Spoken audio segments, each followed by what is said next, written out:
What's up, everybody? All right, so for today, we are going to be looking at doing a really basic drum mix using Reaper. Okay, so the first thing we're going to do is we're going to organize our mix a little bit.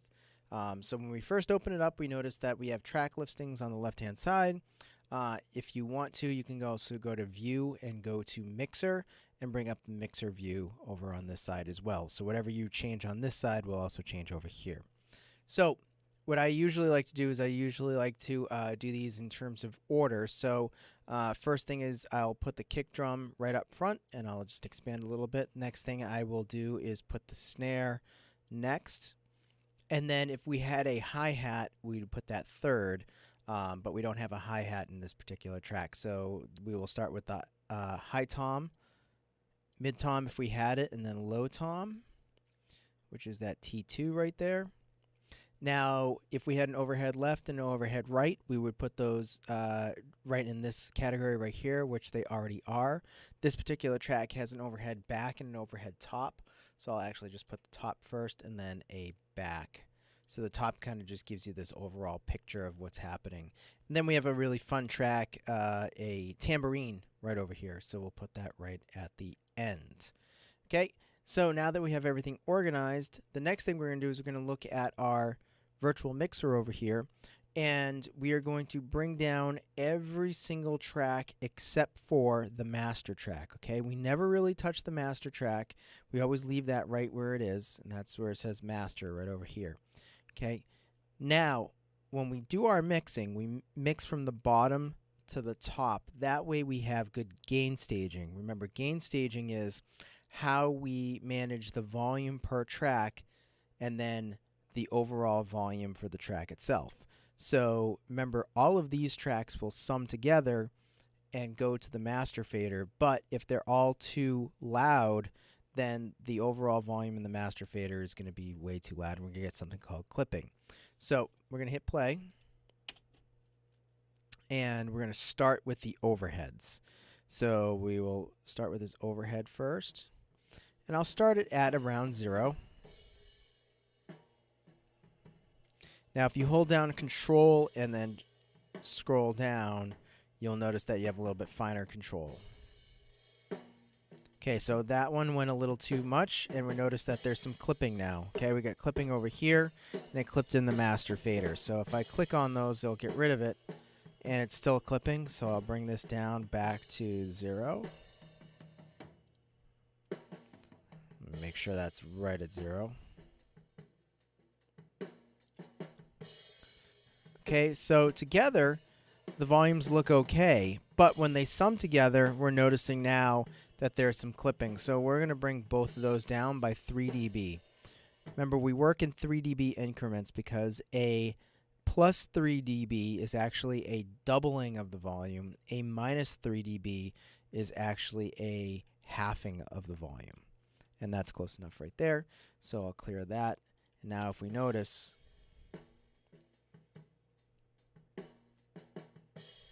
that seems much better. I'm just going to pan these left and right and pretend like those are overhead left and right.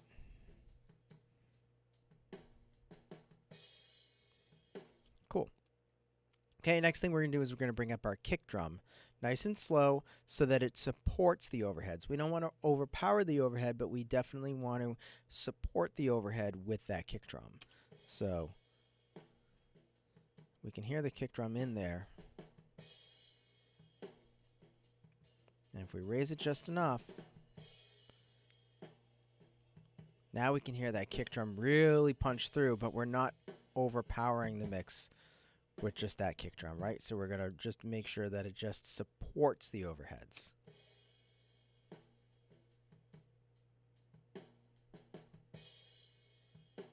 Not enough. There we go. Right around 4.5. And now nothing is overpowering, and we still have good gain staging. We're going to do the same thing with the snare.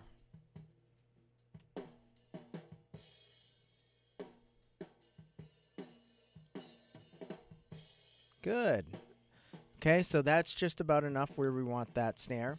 It's supporting the overhead and the kick drum just fine. Now we're going to find some spots where there's actually some tom hits. So we can see that these tom hits, one happens here, and then for the low tom it happens here. So I'm just going to start this cursor right here. Okay, so we should hear that high tom at this track. Need it again. Again. Again.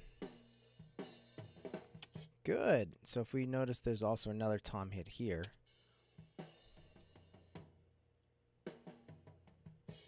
Nice. Okay.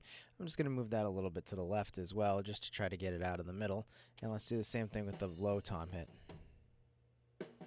Because now with that low tom hit, we see that there's a very clear one right here. So anytime you see these really high peaks, that drum's been hit at that point.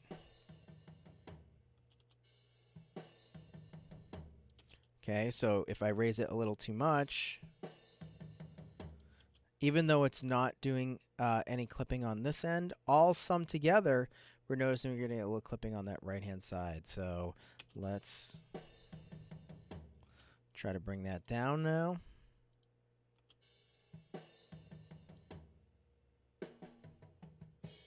And now we have a very clear picture of what's happening in that drum set. We have that high tom going doo doo doo doo doo doo doo at the across the stereo spectrum because we actually put them that way using the panning.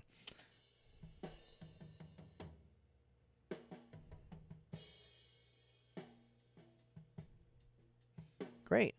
Now the last thing we're going to need to do is add that tambourine, which happens about every other hit. So I'm going to just slide that tambourine in really slow. And that's a little too much.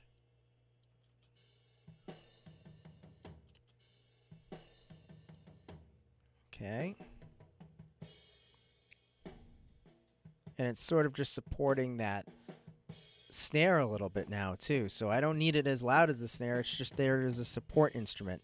I can even move it all the way over to the left. It might sound really interesting.